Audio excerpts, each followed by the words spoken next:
Last year, a friend and I went on a long road trip to New Mexico. We camped most of the way. Our first night camping was in the Jefferson National Forest in West Virginia. We found pamphlets for campsites at a gas station and drove to White Rocks Campground. It was a 25-mile trek into the mountains. We saw no cars except one truck that followed us for about 15 minutes before turning off. We passed a huge coal factory with a sign that said 62 days since an on-site incident. The only people we saw were huddled around a plastic bin on fire by the roadside. It was odd, but we were excited about camping and didn't worry about having no cell phone reception or being so deep in the mountains. We finally reached the campground. It was completely empty, not a single car or person to be seen. The campground had about 30 sites. We drove around all of them trying to spot anyone, but when we realized it was just us, we picked a random site and decided to stick it out. We got out of the car and stood there, just listening. The silence was startling. I love being in the woods, but this time there were no bird sounds, just thick, silent woods. It was getting dark quickly, so we started a fire and set up the tent. My friend was in charge of the tent, and I was putting together the fire. While we were working, we both kept stopping to listen. My friend even mentioned that if anyone approached, we would hear them crunching the leaves. It felt like someone was watching us. I had goosebumps. I wanted to leave but kept my cool for my friend. The fire was started, the tent was up, and the sleeping bags were ready. As we sat around the fire, the darkness seemed to close in on us. It felt suffocating. My friend read aloud from a book to make us feel more comfortable. I grabbed my headlamp and occasionally looked around. I felt like someone was out there in the pitch-black woods, and our fire was a beacon. We decided to go to sleep but planned to leave early in the morning. We put out the fire. I grabbed the knife from the car and kept it beside me in the tent. After getting into our sleeping bags, my friend pulled out her cell phone to see if she had any reception. Nothing. She tried to dial her boyfriend just in case. I remember saying, "We have no reception out here, it won't work." We laid there in silence. Suddenly, we heard footsteps about 20 feet to the left of our tent. These weren't quiet footsteps. They sounded like someone had been standing behind a tree near our tent and started walking toward us. The crunching leaves did their job. We froze, just staring at each other, eyes wide. The footsteps continued toward the tent, then turned and went behind us for a couple of yards, then stopped. Silence again. Heavy-booted footsteps with the pattern of a person walking, not a bear or a deer. My friend grabbed the knife, unzipped the tent, and stood outside with her headlamp, looking around. She's a goddamn warrior. We listened for more footsteps, but there was nothing. She stuck her head back in the tent and said, "We're getting the f*** out of here." We packed up everything in record time. In 10 minutes, we were out of there. I'm amazed we didn't lose our heads, keeping our cool while packing but internally screaming in terror. We only had our headlamps on. I kept thinking about how hill people would grab us and pull us into the darkness. It didn't feel real. Maybe that's why we stayed almost completely calm while packing. There's no way this was actually happening on our first night camping. We must have been freaking ourselves out, but I still felt like we were being watched. We sped out of there. As we pulled out of the campsite, we saw 2 black dirty trucks hidden in the trees. They hadn't been there earlier. The closest residential homes were 15 miles away. We didn't see anyone around and didn't stop to look. We found a motel and stayed the night. We told the owner the entire story. She was amazingly sweet and comforting. I will remember every detail of that night, the feeling of being watched, hearing the footsteps, and seeing those black trucks. It felt like we were being hunted.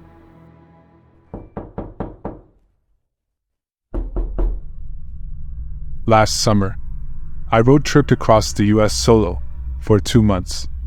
I loved Crater Lake in Prospect, Oregon, but I was heading to California later than I planned, and I was looking to camp anywhere I could find.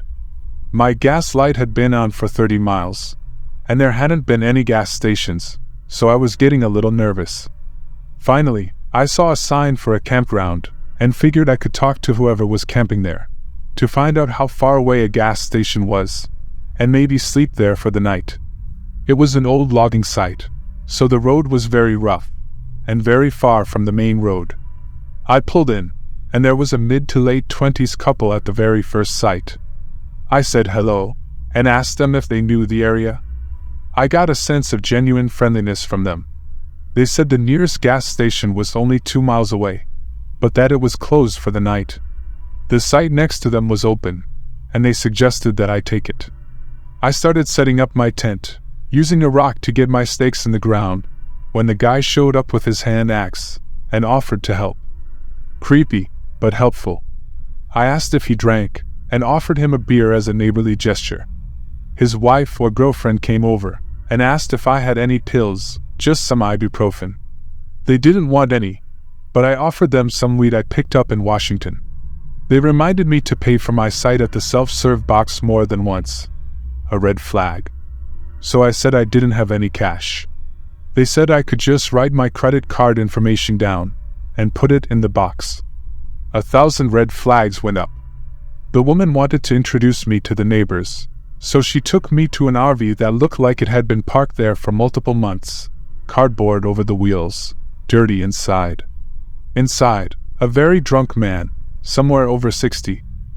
A woman who insisted on feeding me the tacos she was cooking, and a dog looking at me like maybe I had food in my pockets. The drunk man started a very long story that wound up being a joke, with the punchline being Jeffrey Dahmer, cannibalism-based. At that moment, the woman handed me a taco. I said I had to check on something, got the fuck out of the trailer, tossed the taco to the dog following me, and proceeded to crack open a beer, to put together a plan. These people were messed up, but I didn't feel like I was in any immediate danger. I decided to shoot the breeze with the guy from the first couple, and the way he described it, they'd been camping for 2 weeks, because money ran out. Pretty soon, I heard the old woman yelling at the man, "That's it! I've had it!" I stated that I was thinking about heading over to the gas station, to see if it was actually closed, just so I had a few more miles in the day. The old lady came over to where the guy and I were standing, and said, "He's really done it this time. Next ride into town that comes my way, I'm going to take it." I sipped my beer, feeling the tension rise. The younger woman said to me, "I can ride with you to the gas station, Jesse. He'll find it." I took a much larger sip of my beer, starting to feel really uncomfortable. I made up some excuse to go back to my site, ripped up my tarp tent and fly altogether, shoved it in the back of my car, and got the fuck out of there. I made it to the gas station, which wasn't closed, but passed the charming B&B, less than a mile before. I explained to the desk clerk that I had a very weird encounter at the campsite, and that I would be sleeping in my car on a lot that night. She wanted to sell me a room I couldn't afford, but wound up offering the use of their bathroom and morning coffee. I filled up my tank in the morning and bid farewell to Prospect, Oregon.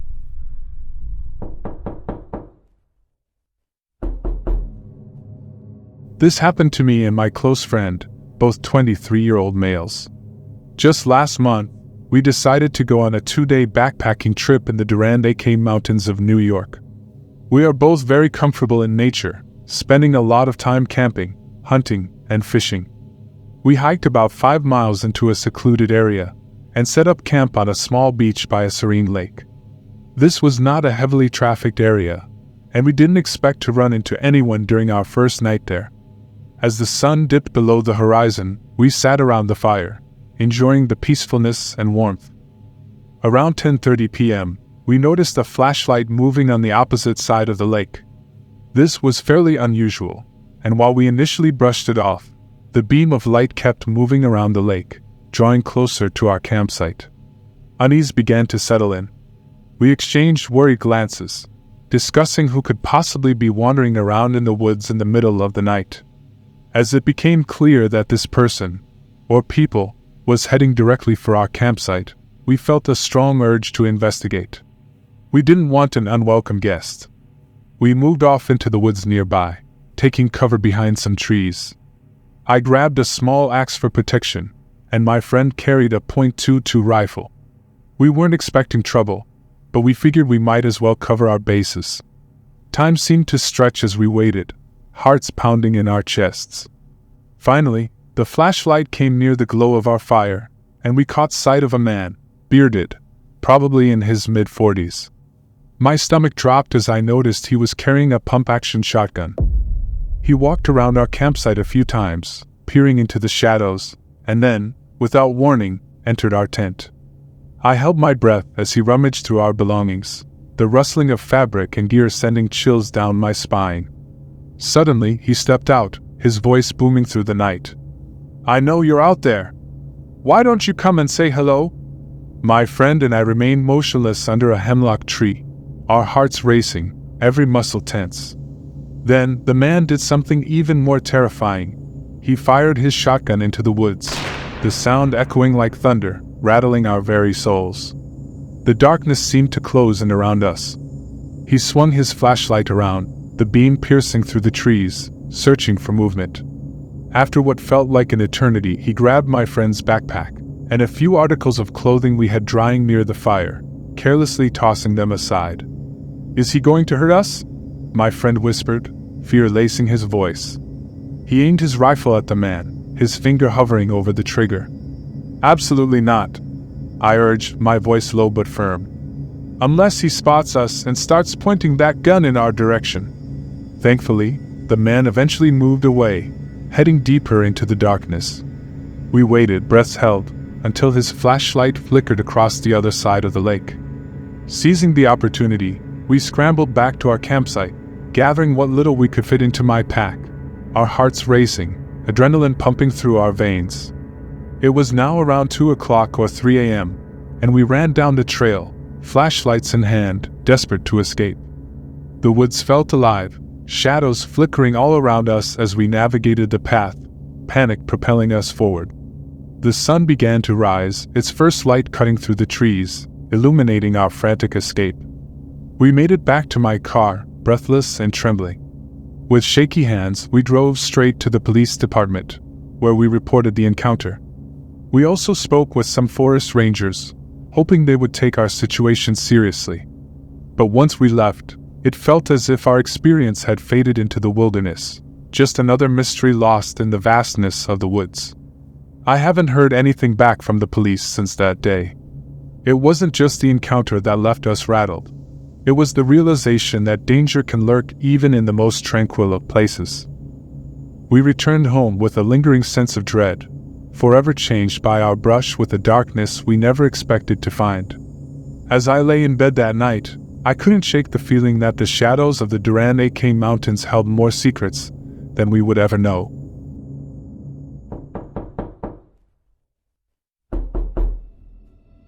Two strange events unfolded in one night, both involving my friend and both tied to my urgent need to go to the bathroom. At around 10 p.m., the pressure became too much to ignore. I needed to shit. So, I left our campsite to use the restrooms, which were about a quarter mile away. The darkness enveloped the woods, making it nearly impossible to see.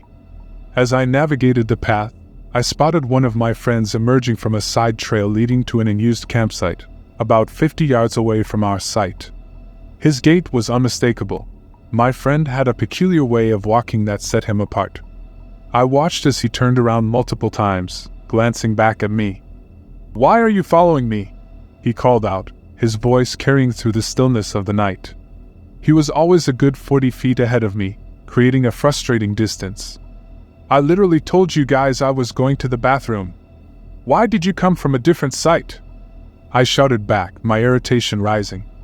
He didn't respond, only picked up his pace, and soon I lost sight of him in the dark woods. I finally reached the restrooms, took care of business, and returned to our campsite, ready to confront my friends about the apparent prank. "Why are you messing with me?" I demanded as I arrived back. But to my surprise, everyone denied that my friend had even left the site. "Okay, so they're just fucking around," I thought, brushing it off as a harmless joke. Hours passed, and at around 3 a.m., I woke up again, this time needing to pee. I figured I didn't need to walk all the way to the restrooms again. I could just step into the woods a bit. After relieving myself, I started to head back when I suddenly heard the distinct sound of a tent zipper opening. In the darkness, I could tell it was my friend, then I could barely see but definitely hear him zip the tent back up. As I approached the tents, I saw him more clearly. He took a few steps out, reaching for a cigarette. I caught a glimpse of his face as he struck a lighter, the flicker illuminating his features for just a moment before the flame caught. "Can you hear me?" he asked, taking a puff. "Yeah, I can hear you." "What's up?" I replied, still slightly groggy. "Can you hear me?" he repeated, this time much louder, almost demanding. "Yeah. You trying to wake everyone up?" I shot back, half annoyed. He shook his head slightly and turned, walking toward the cars parked nearby, about 30 feet away from me. Thinking I was being pranked again, I decided to follow him, but as I rounded the corner of a car, he had vanished. "Seriously? This is getting old," I muttered to myself, frustration bubbling up inside me. I turned back toward his tent, expecting to find him inside. But when I got there, I noticed that the tent was still closed, and I could hear him faintly snoring inside. A chill ran down my spine. I couldn't shake the feeling of unease. What the hell was going on? I idly wondered what I had actually seen. It had looked, sounded, and walked exactly like my friend. Although I was slightly inebriated, I knew I wasn't hallucinating. When I confronted him the next morning, he denied ever leaving his tent or wandering through the woods ahead of me. The lingering questions hung in the air, making me uneasy. Had I encountered something otherworldly, or was it simply a trick of the night? Either way, the events of that evening remained etched in my mind, leaving me with a sense of dread that wouldn't easily fade.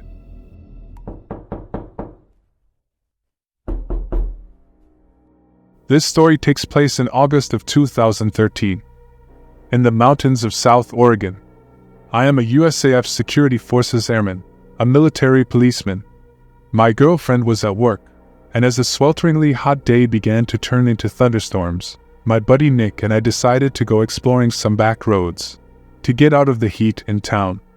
South Oregon is crisscrossed with logging roads, some actively used, and many totally forgotten and grown over. Nick and I spent many of our days searching on roads that we knew, finding roads that we did not, driving for hours into the mountains, eventually navigating back to paved roads on this particular day, with storm clouds building over the mountains. We set off on a road that we'd never been on before, and began the drive into the mountains. After driving for about an hour, we hadn't seen nor heard any signs of other people in the woods. We rounded a bend into the thick fir woods, and emerged into a meadow that was totally surrounded by thick aspen groves. The meadow was perfectly flat, and eerily still. We both noticed the strange stillness almost immediately. No birds, hardly any insect noises, no squirrels, and certainly no other people. On the far side of the meadow, right at the edge of the tree line, there was a picnic table. The table was very odd, however. It was painted a bright orange, and was much larger than a typical picnic table in a park. Remarking on this, Nick drove through the meadow to get a closer look. I remember feeling apprehensive as we approached. The whole scenario was exceptionally strange. The overall silence of the aspen grove was unsettling, nearly impossible to see far into the trees, as aspens grow extremely close together. When we parked by the table, I hopped out of the passenger seat of the truck to check it out. I'm not very tall, only about 5 feet 4 inches, but regardless, the table was ridiculously oversized and practically unusable. The seats were nearly at chest level, meaning I would have to climb up to even sit on them. As I was looking at the table, Nick called me over to the truck, and I noticed that he was looking back into the aspens. At first, I couldn't see what he was looking at, but then I noticed a splash of color that was completely out of place in the thick trees. A small one-man tent was set back in the trees, about 50 feet away from this strange table. An initial feeling of dread hit me, and I felt certain that there was someone in that tent. If we could see the tent, they could undoubtedly see us. There were no campgrounds in the area, no people, no main roads for miles. Surely, someone camping so remote would be, at the very least, a strange person. However, as we observed the tent, we didn't see any movement, nor hear any strange sounds coming from it. Nick suggested that I call out. I didn't want to, but I did. Hey, anyone in there? There was no reply. Feeling completely on edge, Nick and I thought about driving away and leaving this strange area, but we began to fear the worst. What if there was a body in that tent? What if somebody had gotten kidnapped? Foolish, I know, but we thought it just the same. After some debate, we decided to have Nick turn the truck around, to drive away from the campsite. Should there be any need to leave in a hurry, he would be waiting at the wheel. My heart was pounding as I started walking through the trees towards the tent. I was totally keyed up, with my senses on full alert. When I reached the campsite, several things struck me as odd. Backpacks were scattered all over. No fire had been built, and no wood collected. It was literally full of backpacks and women's clothing. Full of dread. I turned to leave, to tell Nick what I had seen. As soon as I left, I heard Nick begin to yell, "Let's go! Let's get out of here!" Not knowing what he was yelling about, I ran back to the truck. When I broke out of the trees, I saw a beat-up old Ford Taurus on the road blocking us from leaving the meadow. I immediately leapt into the passenger seat, and Nick floored the gas pedal. The car was occupied by 2 men, and the third person was laying against the window of the back seat. As we drove across the meadow, the driver attempted to block us from the road, and Nick drove around them, accelerating the way that we'd come from. I looked back and saw the car attempting to turn around on the narrow road. Nick drove like a madman, and though I was honestly terrified they would catch up, we hit the highway without seeing the car again. I still don't know if the person in the back was male or female. I called the state police, and they promised to send a trooper out to check the scene. I received a call the next day from the trooper, stating that the campsite and the backpacks, and all the women's clothing were gone, though he could tell that people had been in the area. The strange table was still by the thick aspen grove, and I have not returned to the area, and do not have any intention of doing so again.